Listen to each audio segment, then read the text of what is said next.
Ya, minggu ini Indonesia disuguhi dengan torehan prestasi yang membanggakan. Yaitu Anies terkenal sampai negeri Malaysia sebagai politikus penunggang agama. Dan Abdul Somad terkenal sampai negeri Singapura sebagai penceramah ekstremis dan pemecah belah. Sempurna. Santai sedikit ya. Santai. Gak usah ngegas. Setelah kemarin kita dijejeli dengan kepongahan Abdul Somad gara-gara ditolak masuk Singapura, konon informasinya Abdul Somad mau bisnis menjelang Pilpres dengan menumpang lokasi di Singapura. Wah, luar biasa. Mainnya udah berkelas ya. Infonya sih seperti itu, nggak tahu benar apa enggak. Nah, sekarang saatnya saya mau ngomongin situasi politik di negeri tetangga, yaitu Malaysia. Nggak usah yang berat-berat ya, yang ringan saja. Jadi sedang riuh di sosial media ketika ada netizen dari Malaysia yang kagum kepada sosoknya Pak Jokowi. Pertemuan Pak Jokowi dengan Elon Musk dan penampilan Pak Jokowi yang memang sederhana membuat netizen Malaysia jatuh hati dengan Pak Jokowi. Karena memang pemerintah Malaysia susah mau ketemu Elon Musk itu. Sementara mereka menyoroti penampilan Pak Jokowi. Sepatu buatan Bandung yang selalu dipakai Presiden Jokowi, termasuk ketika ketemu Elon Musk, ternyata mencuri perhatian warga Malaysia. Ini kontras dengan sifat hedon pejabat tinggi negara tetangga itu.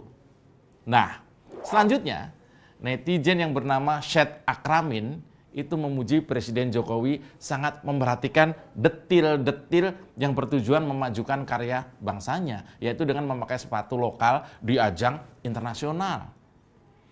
Sontak postingan si Syed Akramin itu ramai dikomentari ribuan netizen. Salah satu netizen Malaysia yaitu namanya Arin Muhammad juga terlihat berkomentar. Ia bertanya, apakah bisa misalnya nih Presiden Jokowi ditukar dengan Perdana Menteri Malaysia? Main tukar aja. Dan cuitan itu dilanjut dengan bagaimana kalau tukar tambah saja. Tukar tambah. Yaitu Presiden Jokowi diminta mereka untuk memimpin Malaysia dengan ditukar dengan Perdana Menteri mereka, bahkan ditambah berikut bonus para menterinya, bawa aja sekalian ke Indonesia. Dan cuitan ini membahana di jagat sosial media. Ya jelas ini adalah humor ya, ini humor satir. Kalau Anda paham humor, lanjut. Nggak paham humor, jangan nonton, nanti salah paham. Tapi bayangkan, sedemikian kuatnya kredibilitas Pak Jokowi sampai aura putus asa rakyat Malaysia karena pemerintah di negerinya tidak juga stabil.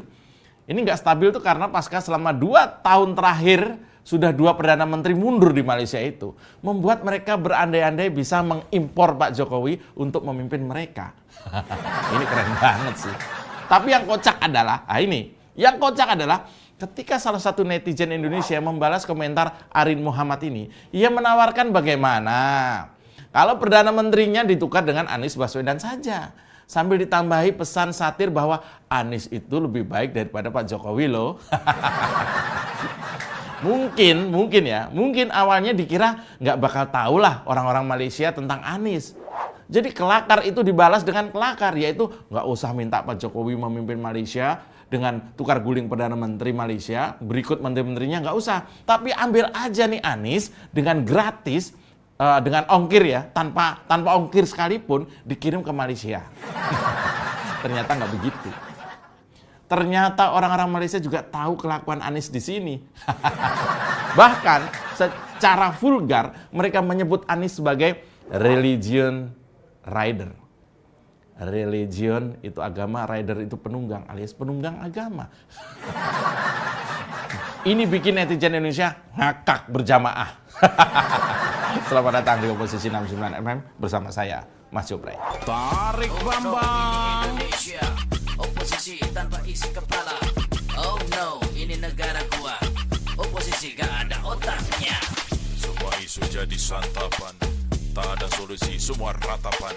Sekedar pusing dengan ucapan, sadar diri tak berani melawan. Oh no, ini negara gua. Oposisi gak ada otaknya. Baksat! Yo, sobat oposan senusantara. Inilah Oposisi 69 FM masih disiarkan dari kawasan Jakarta yang sebentar lagi bakal ditinggal gubernurnya.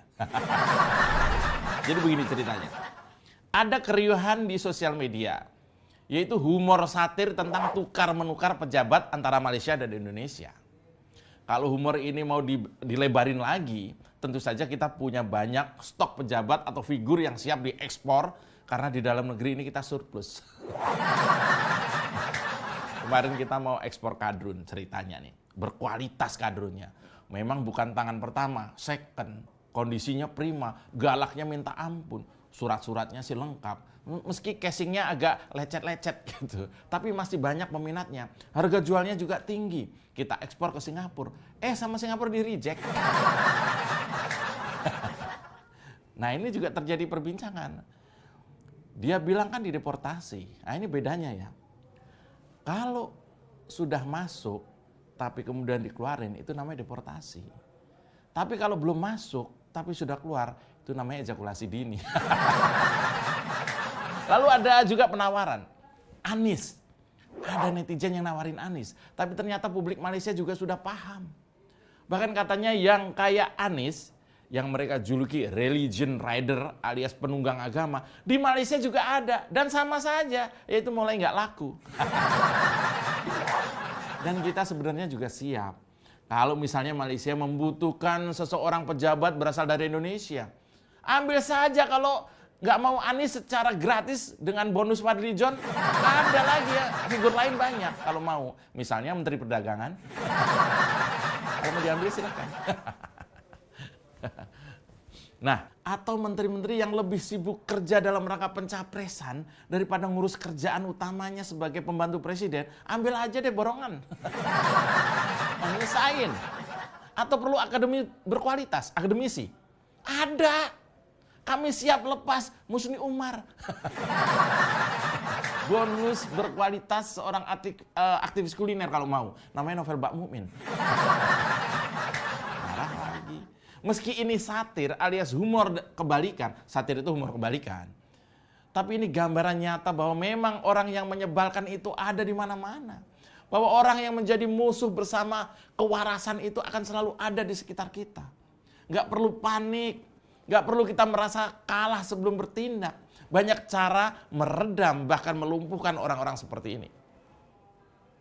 Kalau di Malaysia nih ya, publik kelas menengahnya juga sudah mulai kritis. Seperti contoh percakapan mereka di sosial media menunjukkan kepedulian mereka akan pentingnya nasionalisme. Jauhkan dari permusuhan agama dan menempatkan pejabat berkualitas sesuai pada posisinya. Nah, itu yang terjadi di Malaysia. Bahkan ada satu kejadian, yaitu ketika pemerintah Malaysia menunjuk seorang anggota parlemen dari Pasir Salak, namanya Tajudin Abdul Rahman, sebagai duta besarnya untuk Indonesia, menuai banyak protes di dalam negeri Malaysia sendiri. Tajudin ini kalau di Indonesia ya mirip-mirip Fadli John lah. Ngomong belum ada kerjanya. Nah, masyarakat Malaysia menilai Dubes Tajudin ini bukan sosok yang pas untuk dubes di Indonesia. Karena pentingnya Indonesia bagi Malaysia, sebaiknya diberi dubes yang lebih senior dan berpengalaman. Bukan si Tajudin ini. Tapi terlambat, Tajudin udah ada di Indonesia sekarang. Lihat betapa kritisnya masyarakat Malaysia. Saya belum dengar kita meributkan pengangkatan satu dubes pun belakangan ini. Belum pernah. Karena meski nggak pas, biasanya kita juga tahu ada stigma bahwa dubes itu istilahnya itu dibuang secara halus. Tarik ke Bambang.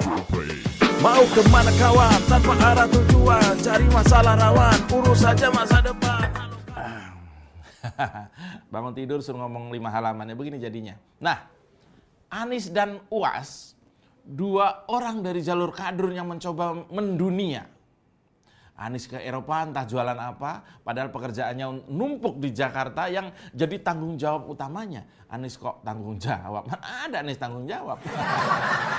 Dia niat jadi gubernur memang mau jadi presiden. Bukan mau melayani masyarakat Jakarta. Jadi Jakarta nggak usah kecewa ya, emang sudah begitu. Sehingga dia akan sangat semangat manakala ada kegiatan yang tujuannya menaikkan citra pencapresan. Maka seperti rapat diskusi, cari solusi bareng anggota DPRD, Anies mana mau? Mana tertarik dia? Nggak mau. Dia lebih suka diskusi dengan beberapa gelintir mahasiswa di London.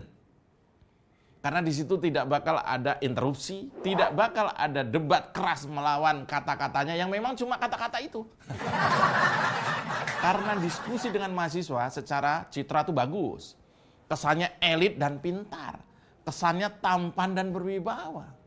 Alah, kita udah kenyang punya pemimpin yang sok gagah dan sok pintar. Buat apa kalau ujung-ujungnya sering kelebihan bayar? Somad dan Anies, mereka berdua lagi berlomba-lomba memalukan Indonesia. Anies menjadi gunjingan negara lain karena pola tingkahnya sampai dijuluki religion rider alias penunggang agama. Sementara Indonesia jadi bulan-bulanan negara lain karena tingkah pola Abdul Somad yang ditolak masuk Singapura karena memang alasannya kuat. Abdul Somad ini yang meskipun kerap menyangkal, tapi orang ini memang terbukti sebagai corongnya khilafah, intoleran, dan bukti-bukti juga kuat dia mendukung radikalisme dan terorisme. Publik Indonesia yang waras tentunya memang sudah apatis dengan Anies. Bodoh amat ke Anies. Kita bersama tahu Anies bisa saja adalah proksi kepentingan luar sana yang punya ambisi menguasai secara tidak langsung. Ingat, menguasai secara tidak langsung kedaulatan Indonesia yang di masa Presiden Jokowi ini memang makin jelas kita punya. Publik Indonesia juga paham bahwa masih banyak masyarakat kita yang bisa terbius ucapan ustadz seperti Abdul Somad ini. Yang memang punya kecenderungan untuk anti pemerintah, mencampurkan dakwah dengan politik, dan dia punya segudang alasan untuk melakukan itu. Maka bersyukurlah masih ada pemerintah Singapura yang dengan gamblang mengajarkan ke negara lain bagaimana caranya mereka tetap melindungi rakyatnya agar tetap rukun dan tidak terkena segregasi ataupun terpapar radikalisme dan intoleran. Bagaimana di Indonesia? Karena sudah terlanjur banyak kadrun. Kita lawan sampai akar-akarnya. Kita dukung pemerintah untuk menjadi Singapura berikutnya. Kalau soal melawan intoleran, radikalisme dan juga terorisme. Dan kalau ada tukar-menukar figur antar negara, saya siap dukung kalau saja ada yang mau menukar Sugiknur dengan Miyabi. Demikian Oposisi 69 FM, jangan lelah untuk selalu mencintai Indonesia. Jilat bawahan, tekan atasan, beletak! Tadi ke Bambang. Indonesia, oposisi tanpa isi Sugiknur. kepala. Matamu, Oh matamu. no, ini negara gua. Oposisi gak ada otaknya. Semua isu jadi santapan, tak ada solusi, semua ratapan. Sekedar pusing dengan ucapan, sadar diri tak berani melawan. Oh no, ini negara gua. Oposisi gak ada otaknya. Bangsat! Kita dukung aksi melawan intoleran, radikalisme, dan juga terorisme demi Indonesia yang lebih baik dengan cara subscribe di kanal 245 TV. Makasih.